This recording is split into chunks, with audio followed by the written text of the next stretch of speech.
What are we doing here? And where are we gonna go? It's like we just woke up one morning, and then it's welcome to the show. Don't ask any questions, just go with the flow.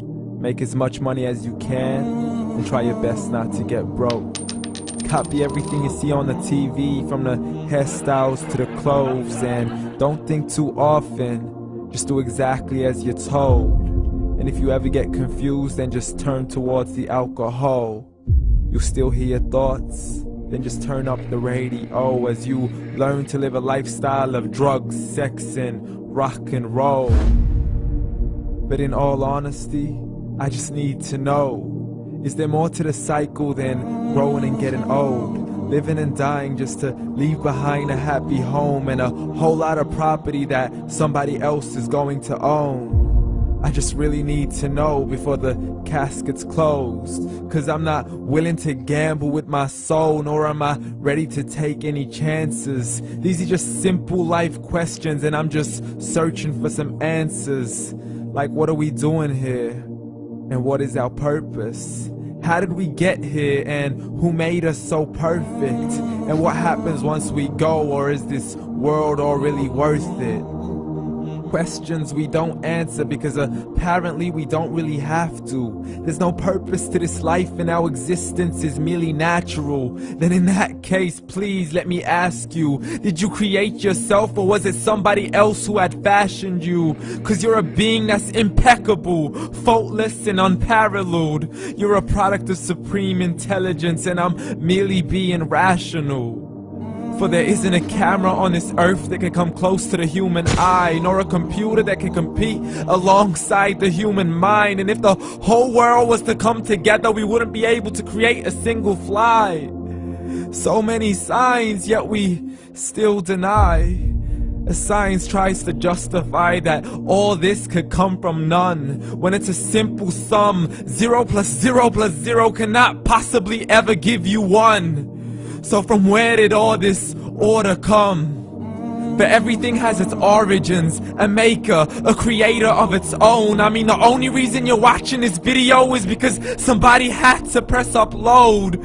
So we can believe in the Big Bang, but I'd rather believe in He who caused it to explode. Allah, the creator of everything along with every single soul. The ever-living, the master, the only one who is in control. Unlike his creation, beyond our imagination. And no, he's not a man, nor does he have any partners in association. He's on his own. And no, he did not ever leave us alone. Just like every manufacturer, he left us with an instruction manual. The Quran and Islam, and I'm sorry to jump to conclusions, but it's the only one possible. The only definition of God is the one and only supreme being. It's logical, a book with 0 contradictions, with miracles that are both scientific and historical, all revealed over 1400 years ago. Like the detailed description of the human embryo. The descriptions of the human embryo in the Quran cannot be based on scientific knowledge in the 7th century. To the mountains as pegs holding firm the earth below, and the 2 seas that don't mix in a complete separate flow. To the planets in orbit, alternating night and day as they stay in flow. The expansion of the universe and the creation of everything from H2O. To the stories of the past and the preservation of Pharaoh. To identifying the lowest point in the land where Persia defeated Rome. The gushing fluid that created man in the glands between the ribs and the backbone. And not a word has changed, it's still the same. So please explain how all this was known over 1400 years ago.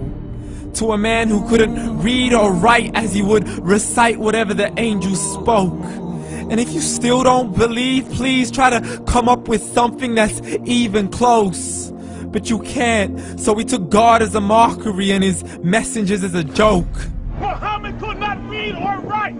Why somebody who can't read or write gonna start a religion? Dismiss these scriptures as legends and tales of the ancient folk, as we live life according to our whims, desires, and hopes, saying this life is the only home we will ever know. We will live then die, then simply turn to bones. YOLO! Correction, after the grass dies, the rain arrives and it regrows, and Allah promises to do the same thing to your very soul and bring you back from your very fingertips to your toes, as the all-seeing supreme being watches us so close, and we are surely being tested in our wealth, our health, and our self, and everything that we've been blessed with. So believe, for we will surely be resurrected and be brought back to our Lord and account for every single deed, as He hands us our books and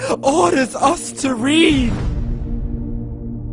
From the bad to the good and everything in between. You yourself are sufficient for your own accountability, so don't be mad at me. You are the one who thought He wouldn't come back to me. I gave you a whole life long to search after me, but you were busy in all that which was temporary. So read, and glad tidings to all those who believed. And if you disbelieve, read. And don't let that day be the first day you find out what your life really means. Read.